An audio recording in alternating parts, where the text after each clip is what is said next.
Good morning. These are your Nassau Guardian highlights for Thursday, March 26th, 2026, brought to you by Your Daily Bahamas Headlines.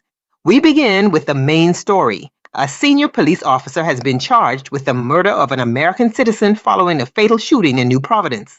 Superintendent Berneil Pinder, 51, the former second in command at the Western Police Station, is accused of fatally shooting 31-year-old Cody Castillo on March 21st outside the Plantation Bar and Grill after an altercation involving a female friend.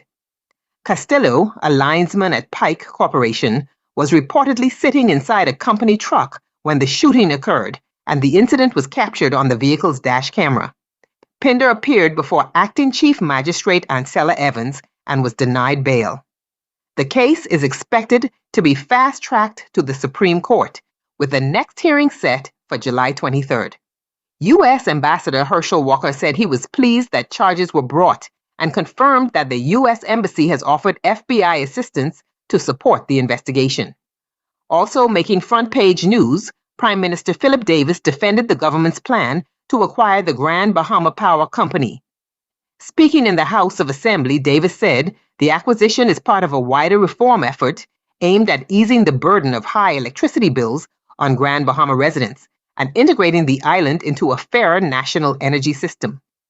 The government is seeking approval to guarantee approximately $280 million in borrowing tied to the acquisition and future upgrades. Opposition leader Michael Pinder strongly criticized the proposal, calling it a gamble with taxpayers' money. Pinder argued that the government has not provided sufficient details about the financial risks, the value of the company, or how the purchase will ultimately benefit Bahamians.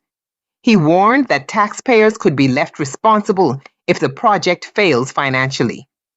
In another development, Davis accused Pinder and the Free National Movement of running what he called a desperate political campaign. The Prime Minister said the opposition is attempting to campaign on initiatives already started by the current administration. Elsewhere in national news, 2 women have been charged following a confrontation with police that circulated widely on social media.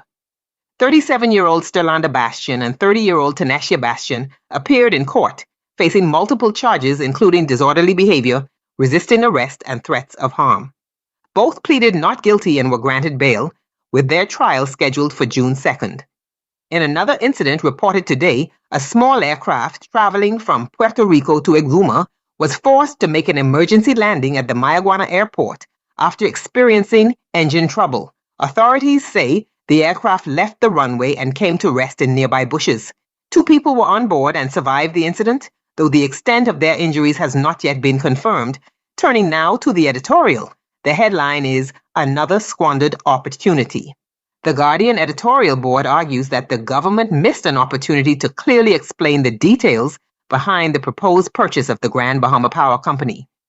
The editorial says that while electricity reform is needed, taxpayers deserve transparency about the financing, management plan, and long-term risks associated with committing hundreds of millions of dollars to the project. Now, to the letters to the editor.